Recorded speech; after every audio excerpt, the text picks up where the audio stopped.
E a 34 dias da eleição presidencial dos Estados Unidos, o primeiro debate entre Donald Trump e Joe Biden aconteceu ontem em Cleveland, Ohio. O evento abriu a série de 3 encontros entre os candidatos.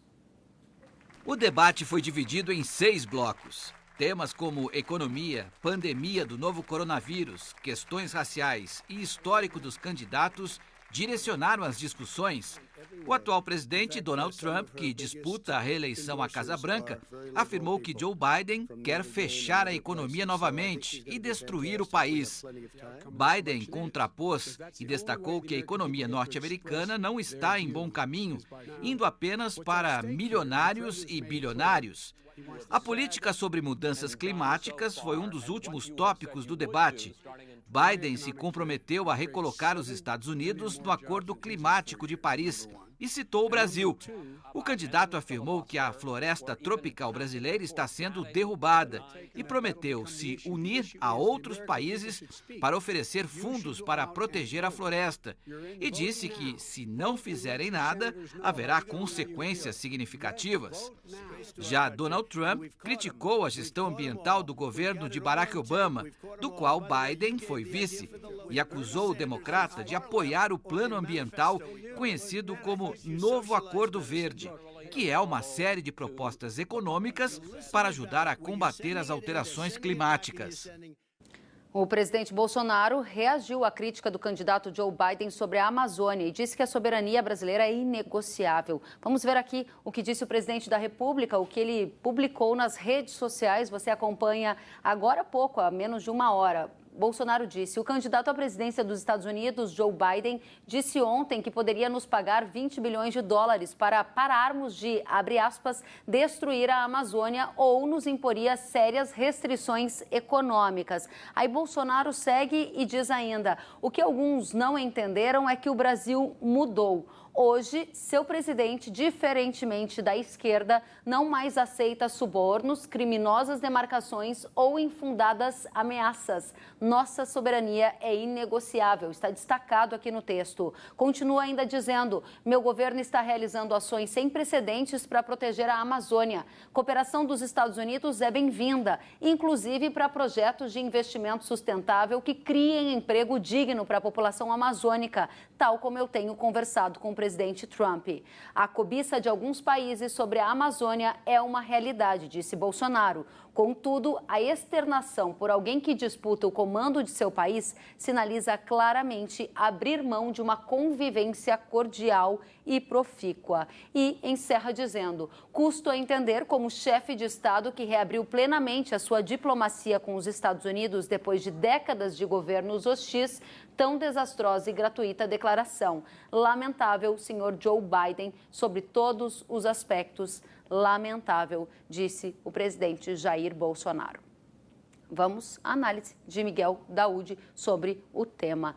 Bolsonaro acabou de se posicionar claramente contrário à declaração de Joe Biden, que disse que o Brasil precisa cuidar da Amazônia sob pena de ter prejuízos no caso de Biden assumir a presidência dos Estados Unidos. O que vem pela frente nessa relação entre Brasil e Estados Unidos, a depender do resultado eleitoral? Miguel Daúde, boa tarde. Boa tarde, Kellen. Boa tarde a todos. Vamos abordar esse aspecto, esse debate, essa fala do Biden e também do presidente sobre 2 tópicos, né? O primeiro é em relação ao debate. O debate, segundo os especialistas, foi um debate, o pior debate que os Estados Unidos já tiveram, um debate em que mostrou um antagonismo de baixismo entre os dois, ataques, cala-boca, palhaço, colocando em risco também aquilo que os Estados Unidos sempre colocou para o mundo, que é a democracia, quando Trump diz que provavelmente essa eleição será precedida de fraude. Uma coisa em relação ao que o Biden disse, vamos interpretar agora. Quando ele coloca essa questão da Amazônia, e tem uma frase que ninguém percebeu, mas ele disse, eu fiquei atento a isso. Ele disse o seguinte: olha, hoje a emissão de gás, né, que na atmosfera, feita pelos outros países, ela é anulada pela floresta amazônica, né? Então, para não ficar meio sem sentido, eles dizem, não, mas eu vou me juntar com a Europa, vou pegar 20 bilhões para proteger a Amazônia. Agora, proteger a Amazônia por quê? A Amazônia não é dos Estados Unidos, a Amazônia é nossa. O que ele pretende com a Amazônia, né? Isso não quer dizer que o Brasil não vem agindo corretamente na preservação do meio ambiente. O Brasil vem. Tanto vem que nós não somos os maiores emissores de gases de efeito estufa na atmosfera. Tanto que o Brasil hoje tem grande parte, ou quase 70% das suas florestas nativas preservadas. Então, essa colocação dele, Kelly, esse debate, foi mais para o público deles. Quer dizer, o Trump para o seu público, o Biden para o seu público. Agora, só que tem uma coisa que me preocupa. O Brasil se tornou um páreo no mercado internacional em relação ao meio ambiente.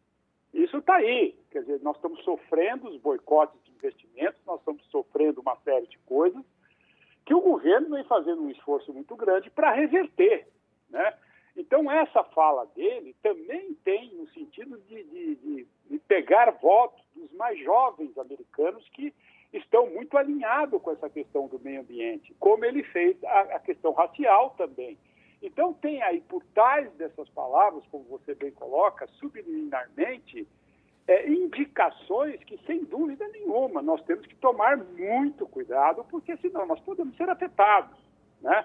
Porque a gente vê injustiça dos países europeus em relação ao Brasil. Agora, se, e provavelmente ele será o presidente dos Estados Unidos, né? E isso vai nos trazer um incômodo muito grande. Agora, evidentemente que a Amazônia é nossa, nós não vamos aceitar intromissão aqui. Eu acho que o presidente Bolsonaro colocou muito bem, mas só que aí nós precisamos estar muito voltados, porque nós podemos nos tornar aí alvo de ataques e de boicotes internacionais. Obrigada, Miguel Daúde, pela sua análise. Obrigado. Uma boa tarde para você. E a gente vai continuar na cobertura da discussão e da análise do debate entre os dois candidatos à presidência dos Estados Unidos, indo agora até os Estados Unidos avaliar esta situação com o analista político Carlo Barbieri. O Carlos já está conosco, seja muito bem-vindo, boa tarde. Boa tarde, prazer estar contigo aí. Muito obrigada. O público do agronegócio, o público do Brasil, quer entender a visão de um especialista sobre as indicações que os candidatos deram sobre, por exemplo, a relação entre Brasil e Estados Unidos, o que podemos esperar deste embate eleitoral. Bom, o que nós já sabemos e temos analisado há algum tempo é que, logicamente, a vitória do Biden vai aproximar os Estados Unidos da Argentina, um país carente de recursos, com uma crise interna muito grande, e vai receber de bom grado a atuação dos Estados Unidos a favor dele. Se ganhar o Trump, evidentemente, as relações com o Brasil se estreitam ainda mais, e o Brasil, logicamente, terá um acesso ao mercado melhor do que tem hoje. Agora, como foi dito em várias análises, o debate ontem foi uma tristeza do ponto de vista de informações novas, né? Nós tivemos cada um falando para o seu público. No caso, o Biden se preparou muito bem para o debate com a assessoria dele, ficou praticamente uma semana em casa se preparando para isso, enquanto que o Trump estava fazendo comícios, 2, 3 por dia, e chegou a um embate, digamos assim, relativamente eufórico, mas sem um preparo especial. Isso se deixou denotar durante o embate, porque as interrupções não deixaram que os pontos importantes do debate fossem abordados, como é a área econômica, que logicamente é a que mais interessa ao mundo, é saber qual é a posição dos Estados Unidos. Tá certo. Agora, o que nós sabemos... Pois não. Diga. O que nós sabemos, o senhor dizia, e eu gostaria de perguntar também como o senhor avalia a fala do Biden em um tom de ameaça ao Brasil em relação à Amazônia. Olha, tanto o Biden como a Europa, em particular a França, eles têm interesse em ter a Amazônia sob seu controle. É posição do Partido Democrata que a Amazônia deve ser universalizada e o controle deve ser dado a uma, digamos assim, uma corporação mundial de preservação, porque tanto os Estados Unidos como a Europa destruíram suas florestas. Então, o que sobrou de pulmão para o mundo é a Amazônia. Mas o fundo da questão do Biden não é somente isso, são os interesses nos recursos que a Floresta Amazônica tem. Não é a sua preservação, é a preservação do seu subsolo e toda a riqueza que o Amazonas tem. Então, eu vejo como uma ameaça, realmente. Foi uma oferta simbólica, vamos matar o dinheiro para preservar a Amazônia, mas preservar a Amazônia para quem não ficou claro na posição dele, aliás, nada ficou claro naquele debate. Muito bem. Agora há pouco nós acabamos de ver também que o presidente da República, Jair Bolsonaro, se posicionou nas redes sociais criticando a fala de Joe Biden e dizendo que a soberania nacional é inegociável. Isso, na sua avaliação, já mostra também o distanciamento de Bolsonaro e Biden e uma aproximação ainda maior de Bolsonaro e Trump numa tentativa e numa torcida também do governo brasileiro de que o resultado da eleição mantenha o republicano no poder? Olha, claro que o Brasil tem todo o interesse, independente do Bolsonaro, de que a relação com os Estados Unidos seja melhorada ainda mais. Os Estados Unidos era 26% do nosso comércio exterior, no governo dos últimos 16 anos foi baixado para 11%, e a grande exportação brasileira de manufaturados e semi-elaborados caiu desesperadamente. Então, o Brasil precisa dessa relação com os Estados Unidos. Claro que é melhor o Brasil exportar para os Estados Unidos que paga que para países África, Venezuela, Cuba, que não pagam. Mas a posição do Bolsonaro é uma posição enérgica. O presidente da República tem que defender a soberania nacional e vai continuar tendo que fazê-lo, independentemente de ser o Biden ou o Trump que seja eleito. Tá certo. Quero agradecer Carlo Barbieri, analista política, pela sua presença direto dos Estados Unidos, de onde fez a análise ao vivo para o Mercado e Companhia. Desejo uma boa tarde e volte sempre. Muito obrigado pelo convite. Até a próxima. Obrigada a você.